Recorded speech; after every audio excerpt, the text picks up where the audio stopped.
any path between them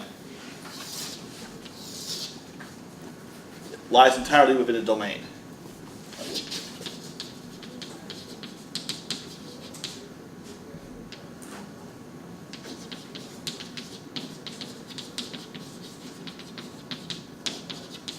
Here's an example of a domain that is not simply connected. Well, it's got a hole in it. So this portion is not in D. So here we have a point here, so you get a path that is not. Okay,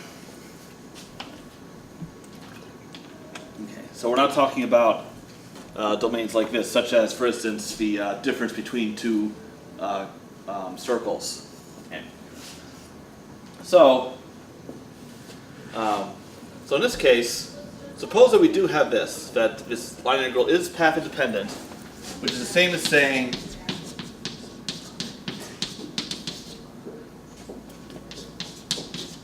line integral is 0 if C is a closed curve that begins and ends at the same point. All right. So are we talking about a conservative vector field in this case? And the answer is yes. And in fact, in a sense, we can write down what function this vector field is a gradient of.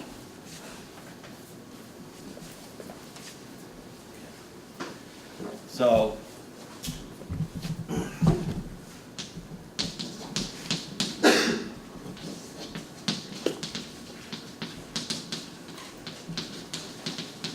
in other words, is big F a gradient of some function little f? All right. So here's what we do.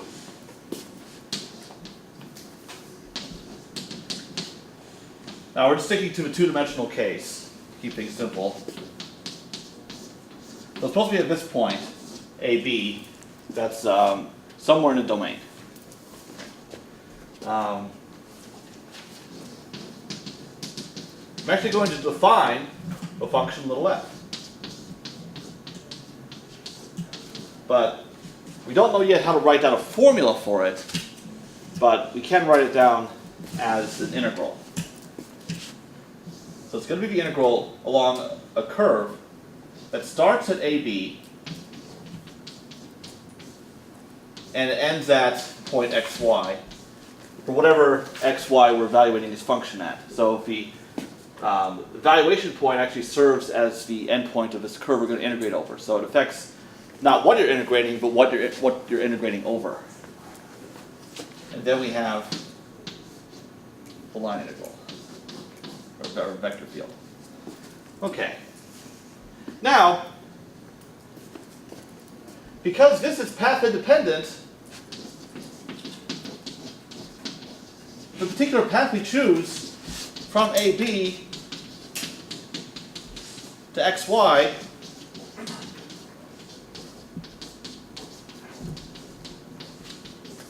doesn't affect f of xy.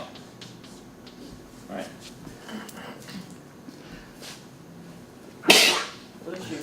Whatever path we take to get from this point to this point, the value of f of xy is going to be the same.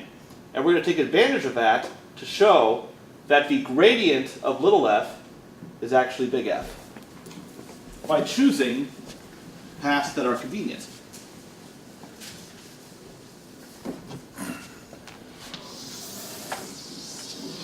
So here's our point AB,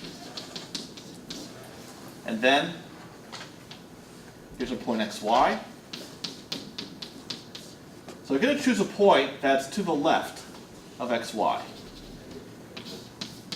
So due west. So this point is x1, y. So x1 is less than x, but it's also important that these points have the same y coordinate. The path between them is just a horizontal line. And then we take whatever path to get to that intermediary point. Right.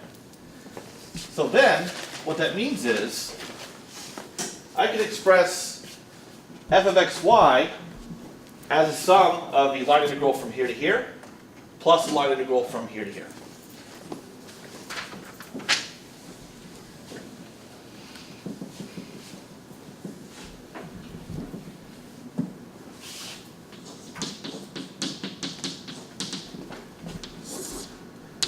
the integral on the path from AB to x1 y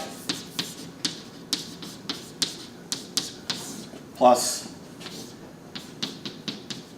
integral along the horizontal line segment from x1y to xy. Okay. Now, this whole thing is a function of x. So, let's differentiate this with respect to x. Partial derivative.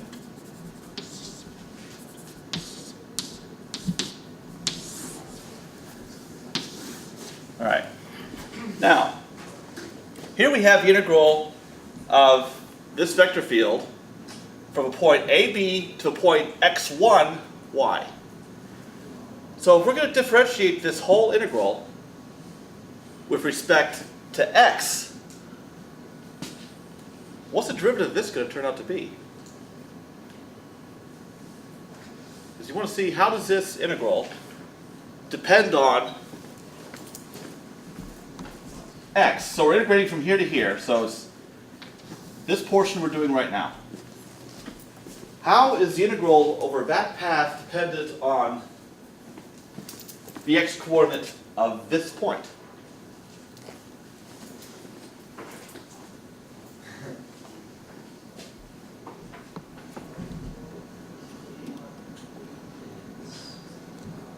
What?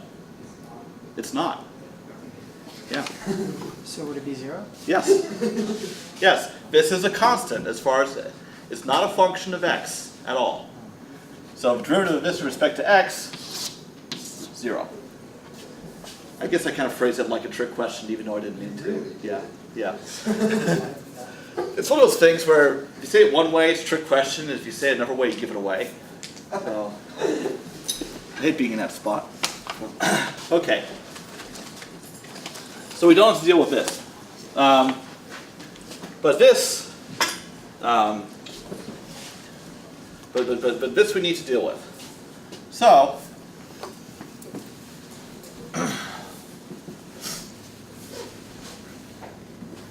okay. Now, for concreteness, we're going to assume that F is a vector field of component functions P and Q.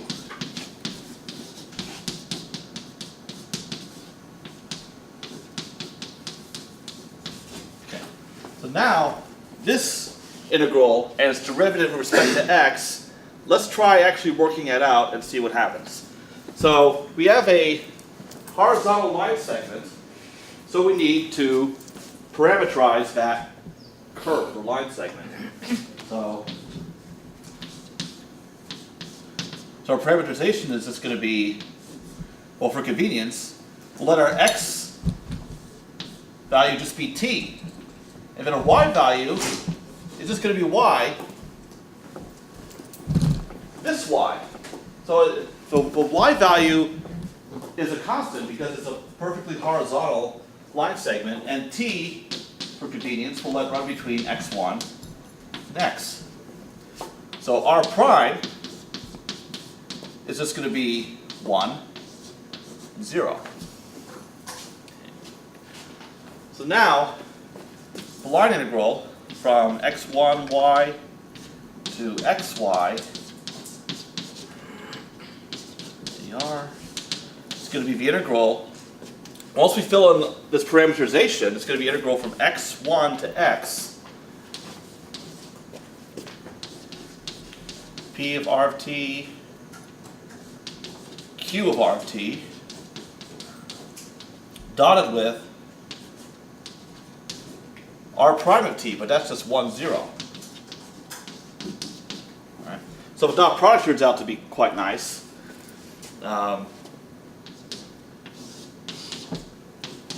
There's an r, so we're just going to get p of r of t, but that's ty, so we'll fill that in, times 1 plus q times 0 dt. All right. So the line integral of this second portion just turns out to be this.